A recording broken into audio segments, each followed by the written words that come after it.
student, this is your teacher Punam Kalita, and today we are going to discuss one of the important topic from your sociology course, that is Sanskritization and its criticism, and this concept has been included in your chapter Cultural Change.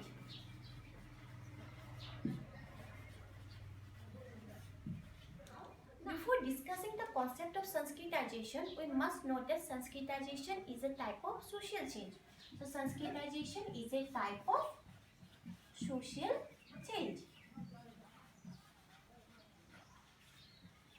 Now the question is, what is social change? So when we say about social change, we can say that social change is any type of change or alteration in the social order of a society. The process of Sanskritization has been coined by M.N. Srinivas. When Srinivas did his field study in Mysore village, he coined the term Sanskritization as well as De-Sanskritisation. I think that you all have studied about M.N. Srinivas in your class 11 course. Here we first discuss about the concept of Sanskritization and its criticism, and later we will discuss about the concept of De-Sanskritisation as well.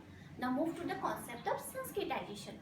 So Sanskritization is the process whereby the lower caste or group of a society try to adopt the culture, ideology, literature, language, lifestyle, or basically we can say that style of life of the upper caste people or the twice born caste. Now the question is, who are the twice born caste? So we all know that in Hindu caste hierarchy, the Brahmin are always considered as the upper caste people or the twice born caste, while the Sudras are always considered as the lower caste people. Now regarding the process of Sanskritization, there are four main points. First one is that the influence of Sanskritization is many-sided. As we have already studied that the process of Sanskritization may take place in the culture, in ideology, literature, language and lifestyle of the upper caste people. And second one is that Sanskritization may also take place outside the Hindu caste hierarchy. In ancient period, there was a belief that the process of Sanskritization always takes place within the Hindu caste hierarchy. But when Srinivas did his field study, he found that the process also takes place in the religious group outside the Hindu caste hierarchy. Is it clear? Now move to the third point. Regarding the third point, Srinivas said that through the process of Sanskritization, a particular group of people tried to improve their status in the local caste hierarchy. Let us take an example. In a region, the lower caste people, suppose the Sudras, try to adopt the process of Sanskritization, and by adopting the process, they improve their status in the local caste hierarchy, means only in that particular region. And regarding the fourth point, we can say that through the process of Sanskritization, a particular group of people try to improve their status by adopting the culture, by adopting the custom of the financially or culturally high caste people. So in that process, the upper caste people are not always considered as the reference model. That means the lower caste people always consider the upper caste people as their reference model, and they always try to adopt their process, and through this process they try to improve their status. Hope you all have got a little bit idea regarding the process of Sanskritization. Now let us discuss about the concept of De-Sanskritisation, and the concept of De-Sanskritisation was also coined by M.N. Srinivas. So when we discuss about the concept of De-Sanskritisation, we must know about the concept of dominant caste. So I think that you all have studied about the concept of dominant caste in your class 11 course. Still, let us discuss about the concept of dominant caste. When Srinivas did his field study in Mysore village, he found that in a particular region where the highly Sanskritized group is the dominant caste. And regarding the process of dominant caste, he said that dominant castes are those group of people who have a numerical strength in a particular region, and this group of people have the economic power. And when they have economic power, they have the political power also. And this political power ultimately lead to the social status of that particular group. And Srinivas said that when in a region the highly Sanskritized castes are the dominant caste, it is their culture that has the greater influence in that particular region. But in response to this, he also said that in a region where the non-Sanskritized castes is the dominant caste, it is their influence that is more stronger. For example, in a region, the Sudras are the dominant caste. Means in that particular region, the Sudras have the numerical strength, they have the economic power, they have the political power, and they have social status. So in that particular region, it is the Sudras whose power is more influenced than the Sanskritas caste. And this process was coined as De-Sanskritisation by M. Srinivas. We have already discussed about the concept of Sanskritization as well as De-Sanskritisation. Now move to the criticism of Sanskritization. Regarding the criticism of Sanskritization, the first point is that it leads to no structural change. No structural change and only positional change.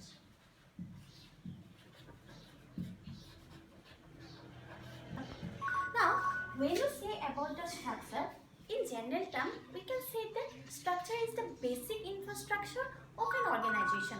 But in response to society, we can say that structure is the demographic visual of that society.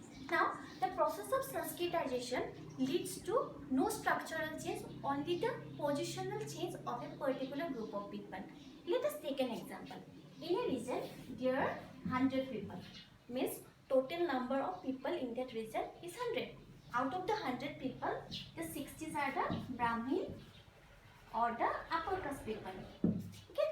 And remaining 40s are the Sudras people. So, when the Sudras try to adopt the culture and custom of the upper caste people through the process of Sanskritization, they must be financially better off. So, it is not possible for all the lower caste people to get the process of Sanskritization. For example, in this particular region, out of the 40 sutras, the 20 sutras are financially better off. And through the process of Sanskritization, they adopt the culture and custom of the Brahmin people. So, through this process, they got the status of the Brahmin people. Means they got the position of the Brahmin people. So, these 20 people are considered as equal with that of the Brahmin people. So, here there are only 20 people. And when you calculate the total number of people, is ultimately remaining the same. Is it clear? Means it leads to no structural change. Means there has not been any kind of demographic change. It only leads to positional change of these 20 Sudras people. The second point of criticism is that the process of Sanskritization considered the upper caste people as the superior caste. In Hindu caste hierarchy, it is believed that the upper caste people as the superior caste, while the lower caste people as the inferior caste. And this process of Sanskritization recognized that yes, the upper caste people is the superior caste, so that the lower caste people try to adopt their culture, try to adopt their status through this process. Is it clear? Now, the third point.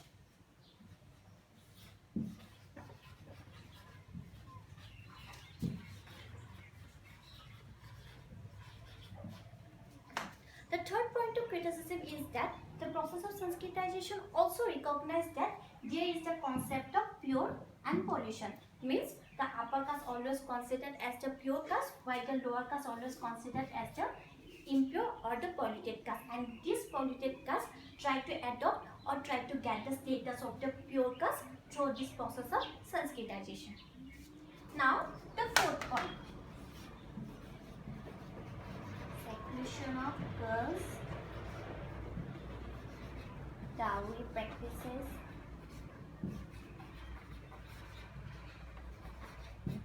and caste discrimination.